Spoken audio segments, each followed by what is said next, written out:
Hi, everyone. I hope all of you can hear me. Thank you for tuning into #Generations social media for a live discussion.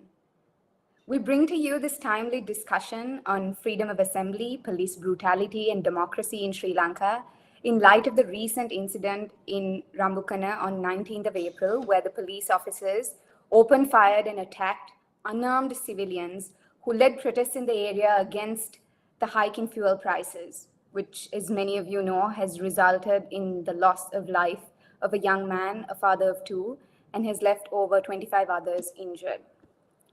And to discuss this today, I'm joined by President's Counsel, Salia Perez, the President of the Bar Association of Sri Lanka, who we all admire and applaud for all the great work and important interventions by the BASL under his leadership, especially over the last many weeks. And I say this with pride, belonging to the legal profession myself. So we warmly welcome you, and we would like to thank you very much for joining us this afternoon, especially on such short notice.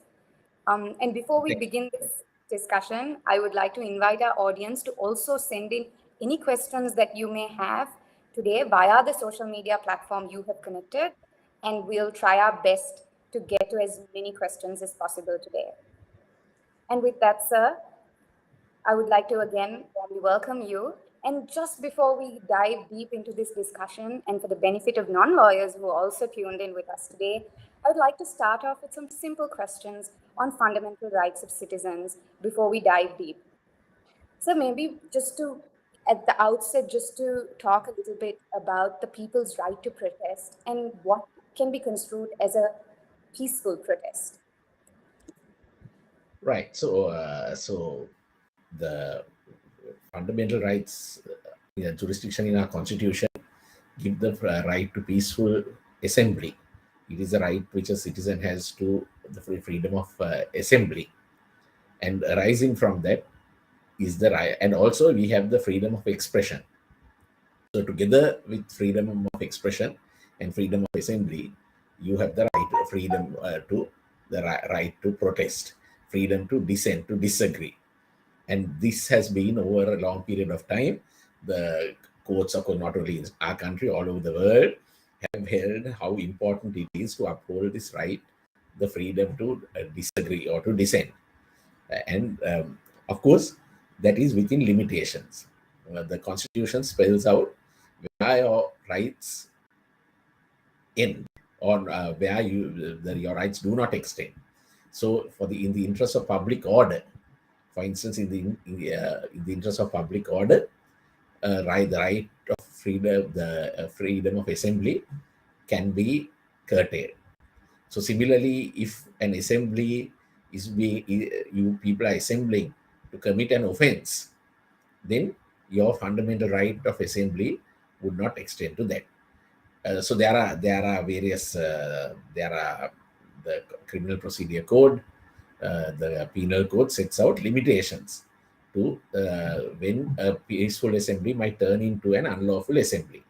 So your right to participate in a protest extends or is only to that you have a right to participate as long as it does not turn out unlawful. So for instance, if a protesters start committing violence, if protesters start destroying property, then they no longer have the right to that assembly would become unlawful, and then your life that could be the authorities then have the right to disperse the assembly. So the freedom, there is a freedom, and it's a very important freedom of to protest, to freedom to disagree, but only to the extent that it is lawful, it is within the confines of the law, and it is peaceful. But if you go beyond that, if a protest goes beyond that, then you open yourself to the protest being curtailed by the authorities.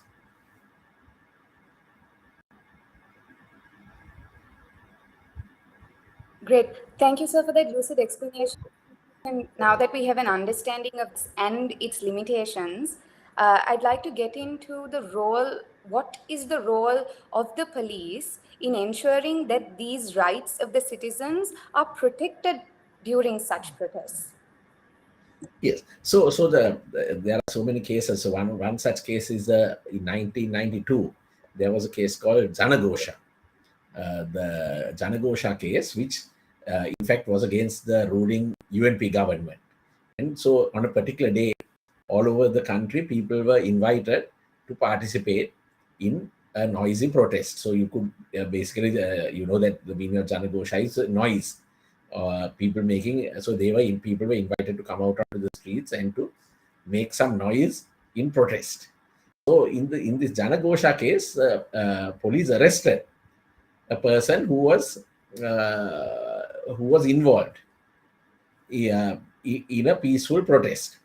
And so there, what the court said was, now if there is apprehension of if there is apprehension of violence, then, or if there is a real apprehension of violence, then your right to protest might then they might get a right to curb, might get a right to arrest.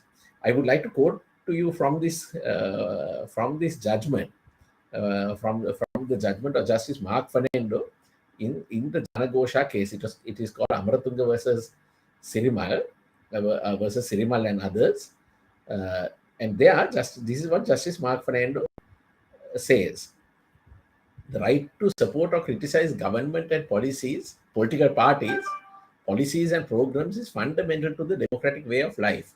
And the freedom of speech and expression is one which cannot be denied without violating the fundamental principles of liberty and justice, which lie at the base of all civil and political institutions. So in this case, so although the respondents, police officers, they took up the position that they apprehended that there would be violence, the court said, I therefore hold that Sub-Inspector Priyadarshana did not objectively have reason to apprehend any breach of the peace and did not subjectively think that the breach of the peace was likely at the time the police party decided to stop the protest, or at any time thereafter when the police used tear gas or when they baton charged. I am satisfied that he acted simply because anti-government slogans were being shouted. So there what happened was, the police later on, when the fundamental rights case was filed, the police took up the position that they had apprehended a breach of peace. But looking at all the circumstances, Justice Mark Fernando says no. It does not seem that when the time they stopped the protest that they really apprehended a breach of peace. So that is in fact the margin.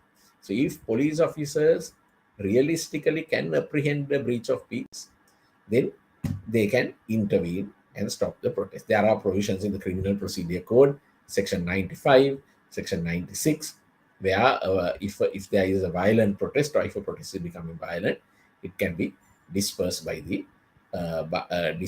police. But the limitation is, do the police actually apprehend a breach of the peace? Now, sometimes when people shout anti-government slogans, then that is some police officers might feel duty bound. They might get irritated by people shouting anti-government slogans, so the police have to understand that people are entitled to disagree. People are entitled to have different views.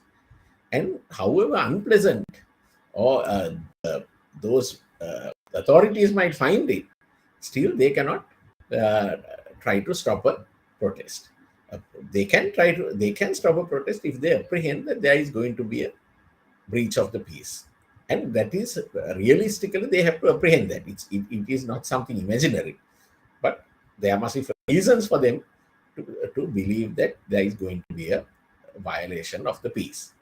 So as long as there is no reason for them to apprehend, then they have no right to arrest. Then also we must make in this sort of protest, we must make a distinction between people who might be violent and people who might be protesting peacefully. So as long as people protest peacefully, they would not be part of an unlawful assembly. So now there is, in the criminal law, there is a concept that if sometimes even a peaceful assembly can become unlawful. And if you continue to participate in an unlawful assembly, then you could be held liable. But in this sort of protest, one must make a distinction from between people who act in an unlawful manner and people who are peaceful, who peacefully express their rights. So thank you, sir. I think the Janagosha case really brings out and clarifies the legal parameters within which the police can disperse an unlawful assembly. And I think with that, I'd like to bring it back to the Rambukana incident, and especially because you mentioned about the apprehension of the breach of peace. In the Rambukana incident, the investigations have initial investigations reports said that the police officers used minimal force. So, sir, and there has been a lot of discussion around the use of force by the police, the lethal force, whether it was disproportional, whether it was reasonable, excessive. So, would you be able to comment on that in respect to this incident? No, I would not want to comment on an ongoing case or on an ongoing investigation. That would not be right, because there is a investigation which is going on, and there is also uh, uh, a magisterial, there is a inquiry, and the magistrate's order on the inquest is scheduled to be given in due course. So I think it would not be fair to comment on an ongoing case. So not about the Rambukan incident, but in general, if the police reasonably apprehend that there is a breach of peace, there are circulars. For instance, in September 2016, the Inspector General of Police has issued a circular. It's in Sinhala, නීති විරෝධී රැස්වීමක් කැරලිකාර ජන සමූහයක් විසිරුවා හැරීම සහ මහජන සාමය කඩවන අවස්ථාවේදී ප්‍රතිචාර දැක්වීම. It's about a 2-page circular issued by the Inspector General of Police. And the use of force, the police are entitled in term, there are section 95, 96, 97 of the Criminal Procedure Code, which can be used of by the police. There are certain instances where the police can request the support of the army. A magistrate. Then there are provisions where the magistrate can get involved in dispersing an unlawful assembly. Now, what is allowed is you can use reasonable force to disperse an unlawful assembly, but that force has to be proportionate. It has to be proportionate, and it has to be reasonable. So, for example, if someone is committing, we say, in the course of a protest or a demonstration, someone smashes a window. Now, if the police officer who has a gun shoots at his head, that is not reasonable force, right? That is disproportionate force. So there is a protocol. The police have set out a protocol by which there is a process to be followed. So there are, for instance, you might first warn the people to disperse. If they don't disperse, then there is the use of tear gas, water cannon. There is the use of rubber bullets, and only if baton charging, only if those things fail, would there be use of lethal force. And if that is in a very extreme case, extreme circumstances, that lethal force could be or is permitted. Lethal force is not the first response. It's the first response. But we must not talk of ongoing cases, because none of us know the facts. You might see on WhatsApp, Facebook, various things circulating. But unless all those are brought together, and one can't arrive at a conclusion of the truth, because we know there are so many fake photographs, people giving various their version of events, which might not necessarily be true, both sides, all sides. So therefore, but this is the principle. These are the principles on which force can be used. Okay, so thank you. So I think we completely understand not being able to comment and that it's not right to be able to comment on an ongoing investigation pending conclusions on that. And I think what you beautifully explained about the different layers of steps that police will have to take in principle before they can actually use lethal force is something that I think everybody was grappling to understand. Like, is Yeah, I is can using lethal. can I add something? Yes, In these police go ahead. circulars, the Inspector General of Police also mentions the importance of that. Sometimes one can the importance of having a dialogue with protesters. That initially, if a assembly seems to be unlawful, he also encourages. I will just read out that particular portion. අදාළ ජන සමූහයේ ඒ සඳහා අකමැති වන අය සිටීනම් බලය පාවිච්චි කිරීමට පෙර විසිර යාම සඳහා ඔවුන්ට අවස්ථාවක් ලබා දිය යුතු අතර එම පුද්ගලයන්ට යම් පීඩාවක් සිදු කිරීම වළක්වා ගත යුතුයි. So if for instance within a then prior to that it says පොලිස් නිලධාරියෙකුට නීති විරෝධී රැස්වීමක් විසිරවා හැරීමේදී බලය පාවිච්චි කළ හැකි වුවද හොඳ සංනිවේදන sorry හොඳ සංනිවේදන ක්‍රමයක් මගින් අදාළ ගැටලුකාරී වාතාවරණ නිරවුල් කර ගැනීමට උත්සාහ කළ යුතුය. So first of all, in other words, the IGP encourages the police to enter into a dialogue, to communicate before the use of force, and says even prior to that, if there are people in the assembly who really are not willing participants, they must be given an opportunity to go. And so then he goes on to give steps which ought to be applied. Thank you, sir. I think that's very important for all of us to understand day in, day out, where most of the people who have joined in Sri Lankan citizens are out joining protests. And I think it's important for them to understand these concepts and in principles, what layers exist before when a peaceful protest or when an unlawful assembly has to be dispersed, that it really starts, and like you read from the circular, that it really starts from dialogue to then many other measures like war, like tear gas, cannons, and different things like that before actually live ammunition can be used. So I think it's really important for our audience and for Sri Lankans to understand these principles. So, and with that, I think because you also cited the Janagosha case, there are many such other judgments and judicial precedent that has discussed the role of police officers, and especially if I was to talk a little bit about the landmark Manampari case, the Vijay Surya versus the state, where it was discussed that the police officers have to only obey lawful commands from their superior officers. So, but so in practice, in general, and we see that Rambukana is not just an isolated incident. In Sri Lanka, since independence, repeatedly through we have witnessed police employing violent tactics to suppress dissent and protest. Like if I was to name a few, we've seen Anthony Fernando from Chilao in 2012, then we've the most talked about now incident of Ratu Paswala in 2013, where we lost 3 lives.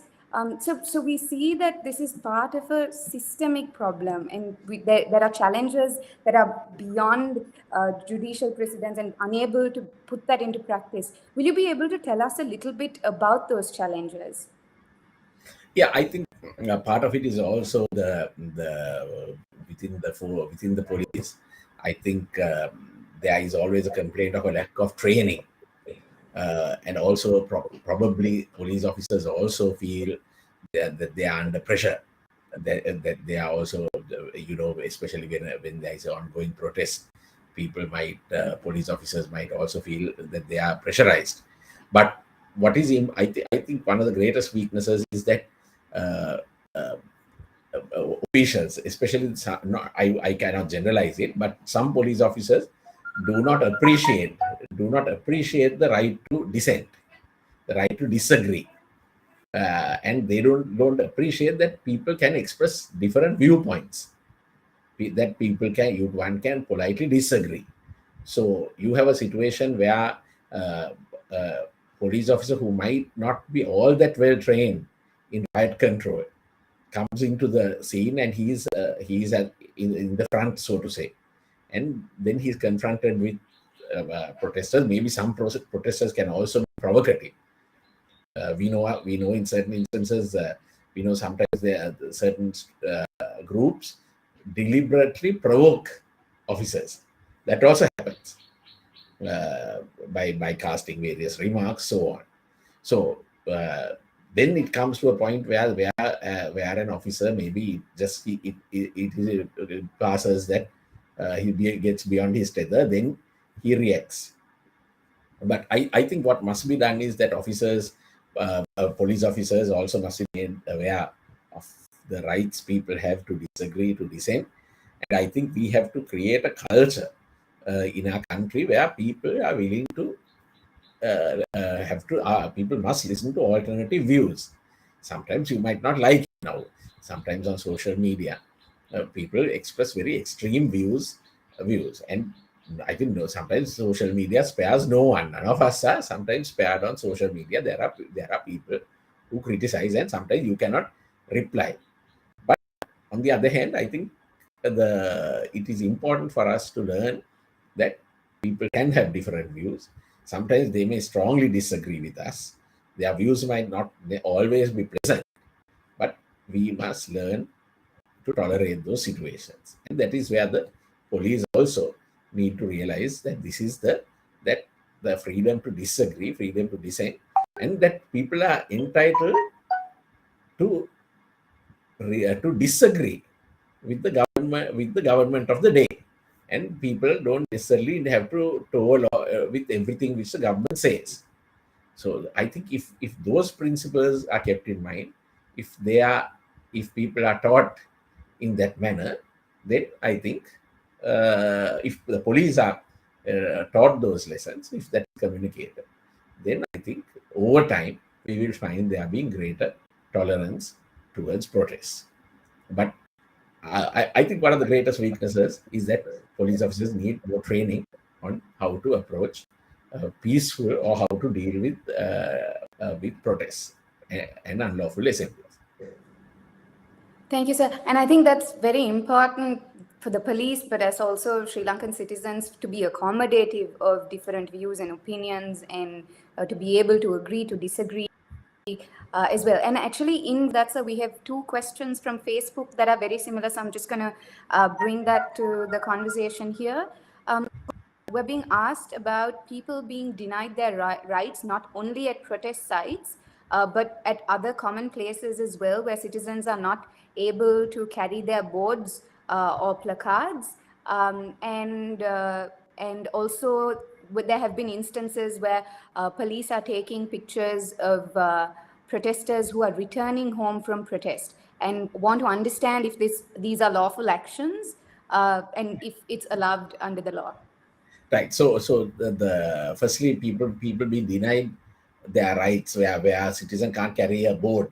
I think the police have no right to take away a board. So if you are carrying a board saying whatever that you want the president to resign or the prime minister to resign or whatever, I think people are entitled to express their views, and that is not there as long as you don't espouse violence. Now, if you carry a board saying now when we were in school, there was the insurrection, there was the JVP insurrection, after the Indo-Lanka Accord, and on the walls of Colombo and various places with tar, there was people had tarred the slogan "JR Maramu." Now that is not a freedom of expression.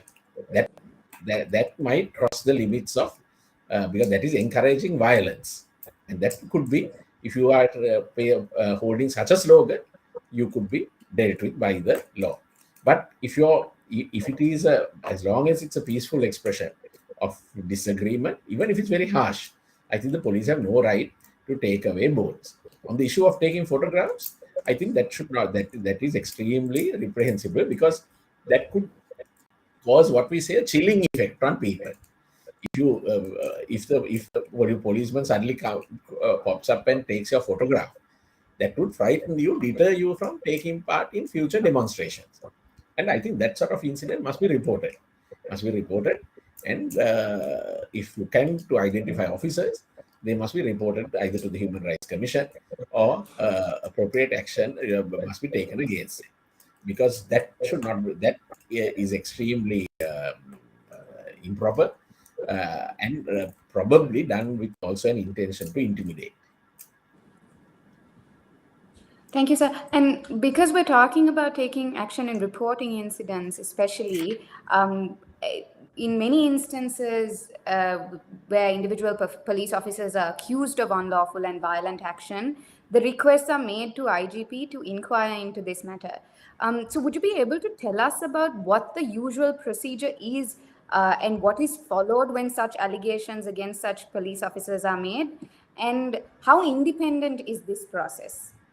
Now, this is something which it's very difficult to say. Sometimes if there are allegations against police officers, they are referred to various units. So one such unit is there is a SIU, or Special Investigation Unit, which investigates allegations against police officers. Or in the within the police force, the relevant disciplinary authority can initiate action against police officers and initiate inquiries. But of course, I must say I have rarely heard of police officers being dealt with for unlawful interference with protests. But of course, if there is a fundamental rights action filed against a police officer, is found responsible, then in such instances, you may find the police taking action. They might lose their right to promotion, so on. But we do not have statistics as such, or details of how many cases, how many complaints are received, and how the police deal with. And also, of course, we do not know how many, how many people in fact make complaints on such violations. So that's a bit of a difficult question to answer as to how the process takes place. But there are either disciplinary proceedings which could be initiated. But I think that in respect of violating the right to protest and so on, I have not heard of the police taking action against officers. Thank you, sir. So, in light of police officers not taking action, and for the same reason that you mentioned that these complaints are directed to different units within the police system in itself and the institution of police, do you think and also just in some of the actions that come out of it, right? Like, for example, if I was to just refer to the 3 police officers being transferred, and this transfers is something that we've commonly seen. If there is any accusations or allegations, then police officers are transferred from one unit to another. And also, even in this Rambukana incident, similar thing happened. And there are inconsistent actions taken because there was a police officer who joined the protested golfers who was interdicted. And given such inconsistent actions, and because it's allegations against police officers and the investigations are then carried out by the police itself, do you think there is any value to have a mechanism that is outside of the institution of police that then looks into these allegations against particular offenses?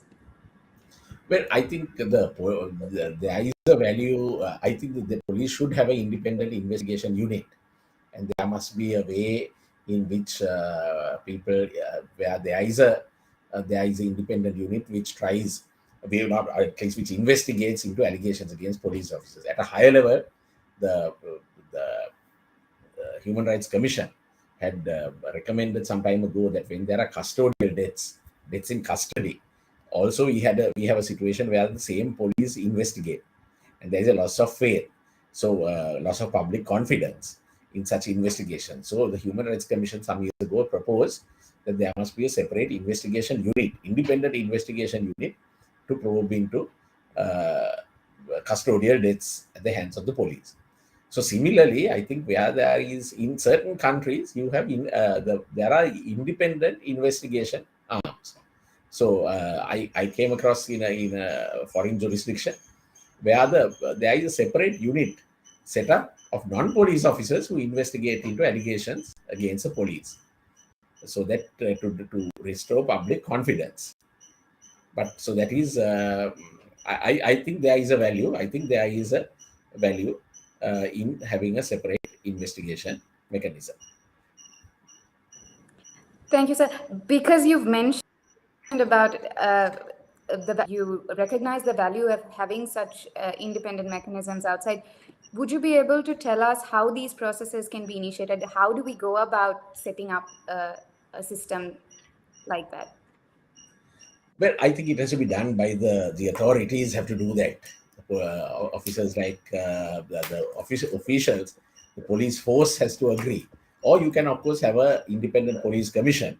The independent police commission, which looks into these grievances. When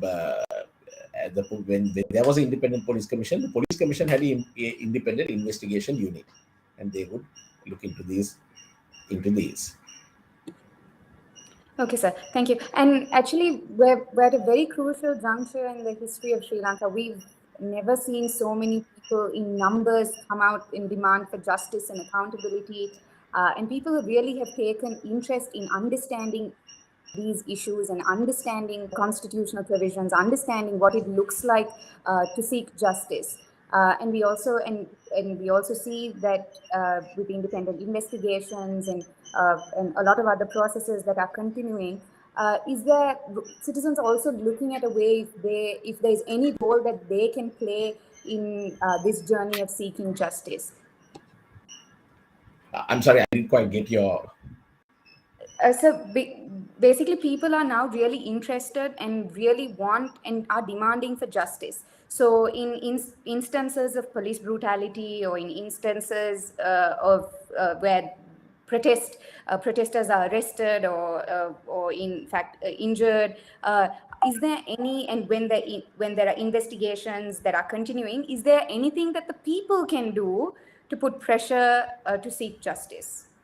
Yeah, of course, the people, one thing I think through court action like fundamental rights, writ jurisdictions, and also by making their views known. I think earlier people very rarely made their views known, and people thought very often the tendency of a lot of people, this is not our problem. So when, for instance, there were custodial deaths, people died in people who were taken into custody, sometimes alleged members of the underworld, they died, they were killed. People would say that is not our problem. But I think the public must be conscious of their rights. We must be vigilant of our rights. We must be willing to speak up. When everyone speaks up, then it is not easy for the authorities to ignore an issue. So if where rights are concerned, I think that is one way. The other is, of course, through the court system. Not only the Supreme Court, but also there is the writ jurisdiction of the Court of Appeal. Those are ways you can try to enforce your rights. So thank you, sir. And so because you mentioned about fundamental rights petitions, especially when you have identified police officers, and pursuing that action is actually something that the citizens can take forward. So could you tell us a little bit about how that impacts a police officer? We've heard things like it affects their promotions and things like that. Could you elaborate on that a little for us? Yes, there. When a fundamental rights application is filed, and if it is under Article, if it is under Article 11 for torture, alleged torture, the Attorney General might refuse to. If leave to proceed is granted, the Attorney General might refuse to appear for that police officer. So then he has to retain private lawyers. Then, sometime when a fundamental rights application is pending, their promotions are withheld. And if they are found, if in a fundamental rights case they are found guilty, they can be personally ordered to pay compensation for torture. Sometimes on the criminal law side, a person who's guilty of torture can be indicted under the Torture Act. If a person is indicted under the Torture Act, then they might be suspended from their job. And of course, if they're found guilty, they face a jail term. Even if in a fundamental rights action, if they're found guilty, found responsible for violating a fundamental right, and if they're personally, the court orders them to pay, that might also affect their promotional prospects. But again, this is not always consistent. Sometimes the authorities grant promotions to people despite them having cases against them. So it has not been consistent. Okay, sir. Thank you for that. And actually, because we are also talking about people coming forward, and there's also always this comes with a lot of fear. Even we've seen in certain reports, and there was a that was raised by the BASL in itself, where witnesses and victims are afraid to come forward because of intimidation and fear that is instilled. Could you tell us a little bit about the witness and victim protection, and why, whether there is actually any fear around this in people coming forward? Well, there are people have apprehensions when they're witnesses, victims. They might have apprehension to come out against the authorities. So it's nothing new. Even earlier, we have times we have found sometimes when there are complaints, people are frightened to go before the police station, go before the police to tell the police the truth. Sometimes the police themselves don't write what the witnesses say. They might try to dilute what is being said. They might discourage. So those apprehensions are there. So the Victim and Witness Protection Authority also is there, so it can offer protection. So this time, in fact, we complained to the Witness and Victim Protection Authority on the Ramukkana matter, and we yesterday the Victim and Witness Protection Authority appeared in the court and informed the court that they were available to secure, to safeguard the rights of the witnesses and the victims. So this is I think maybe our witness and victim program it has not really got off the ground, but there are very positive developments happening. And there is a law in place. There is a Witness and Victim Protection Authority, but maybe they must have given more resources. But certainly, that is one possibility which is there to protect witnesses. But we must also remember that we must encourage the citizen not to be intimidated, not to be frightened. And because sometimes when you go to court, if you go to court, you inform court that you're being intimidated or being frightened, then that might deter the police or any other authority from interfering with witnesses. Thank you, sir. Thank you for that, sir. And also, shift the discussion before I go into that. If anybody else has any questions on social media, please send it to us, and we will try to take as many as possible.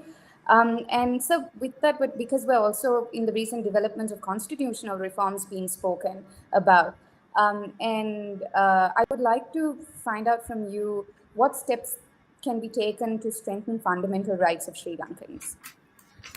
Well, I think the one way there are many steps you can take. One is, of course, the fundamental rights itself can be expanded. So, for instance, to introduce a right to life might be a positive step in enhancing the protection of fundamental rights. Also, I think fundamental right at the moment, our jurisdiction relating to fundamental rights is with the Supreme Court, but there could be a mechanism we look at where in the provinces, in other areas, rights applications can be filed. That is something which might need a constitutional amendment. Also, I think how you strengthen the rights of people is by strengthening the institutions such as the police, the National Police Commission, the Human Rights Commission. All those institutions could be strengthened, made independent. We saw the Human Rights Commission playing a very important role in the last few weeks. So I think though it is important to have good people, to have strong people in those institutions, and to strengthen those institutions through that they will be the rights of people will be secure. Thank you. Actually, on that, we have a question on from our social media channels. So the question is whether you think there is a connection and an impact between the executive presidency and police brutality. Well, I don't think we can say that the executive presidency itself, because we have had police brutality long before the executive presidency. You have cases of people having jumped off the fourth floor. Then there have been instances when we were children. We have heard of in cases of police assault, police brutality. That time there was no executive presidency. So I don't think necessarily you can say, and also you have in other countries like India or in certain other countries, you have police brutality, where even though there is no executive president, But so I quite honestly don't see the relationship between that. But of course, I think police brutality also comes with lack of knowledge on the part of the police officers. I have met police officers who have been involved in assault and so on, and they sometimes feel justified. They feel that they have done the right thing for the society. There are police officers who think that without assaulting, you cannot do an investigation, and they think of that almost as they think of it as something good, that they are doing something good for the society. So I think it is the mindset which has to be changed. I think you kind of put it rightly, the mindsets, because we're seeing police officers in different parts of Sri Lanka where they're reacting and responding to protests also in different ways. Where, like you said, in some places they actually understand and they understand the people in their dissent, but in some places it's not quite so, and the actions are inconsistent and different in that sense. So, and in the interest of time, there's one more question in relation to PTA. I'm just going to read it out to you, and feel free to comment if you can. What's BASL's stance on PTA, and what should be the constructive step to reform this draconian legislation? Given that how PTA has been systematically used to target religious and ethnic minorities, and the call for its repeal seems to be resonating with the majority for the first time. How do we protect these marginalized communities against being targeted arbitrarily and ensure the rule of law? Right. So our stance on the PTA is, we had in December, the BSL proposed various reforms. We were invited by the Minister of Foreign Affairs to submit our proposals. Unfortunately, the amendment which took place subsequently did not really incorporate what we had suggested. But we suggested that there should be, especially, I think one of the most serious issues we have is about the detention of people for a long period of time. And we suggested that there must be judicial oversight rather than executive detention. And then we have also suggested provisions relating to bail for suspects after a relatively shorter period of time. And we have also discouraged the recording of confessions, because we know that many PTA cases are based on so-called confessions made to an assistant superintendent of police. I have defended many of these suspects, and I have found many of these confessions are really not voluntary. Of course, on the other hand, I personally would not encourage a new counterterrorism law, because when you introduce new laws, there may be many more avenues of oppression or repression which are opened up. Having said that, of course, we must understand the concerns also of the security establishment, and their concerns also need to be addressed, because we know that there are certain instances of terrorist activity, so like what happened in the Easter attack. So there need to be a balancing of those of the requirements of the security establishment. The just requirements of the security establishment also need to be taken into account, because we might look at it from the right, from totally from one point of view, but those who are in the establishment might also they also might have something to say why there must be strict laws.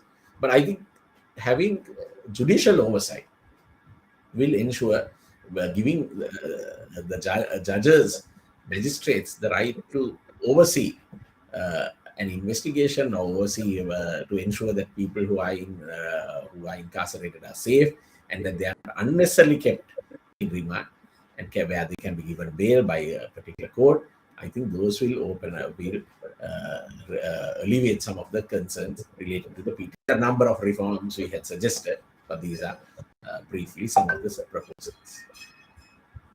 So thank you so much for that comprehensive comment on the stance and the position and your personal opinions on the PTA and its reforms. We are almost at the end of time, but I would like to pose one last question to you that's coming up from our social media channels. Sir, could you tell us a little bit about how important is it to repeal the 20th Amendment, and if the 21st Amendment that has been proposed, how will it protect the fundamental rights of people, and how important is this piece of legislation for the citizens of Sri Lanka? Right. So this morning we had a meeting of the Bar Council and the Bar Association, and we ratified several proposals. One of which was that we should repeal the 20th Amendment, go back to the 19th Amendment. But we suggest something called 19 plus, something more than the 19th Amendment. It is important because power should not be concentrated in one individual.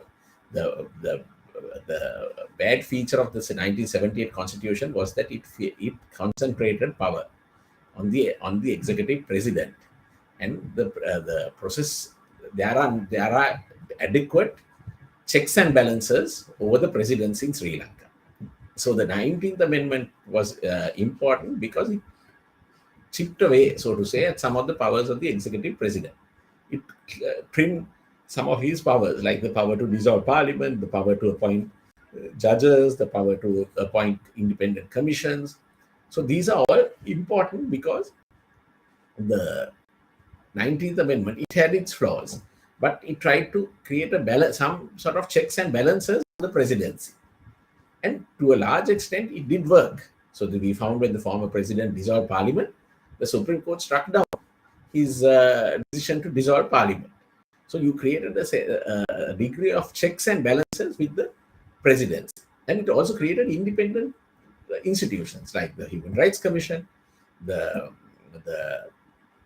Public Service Commission, the National Police Commission.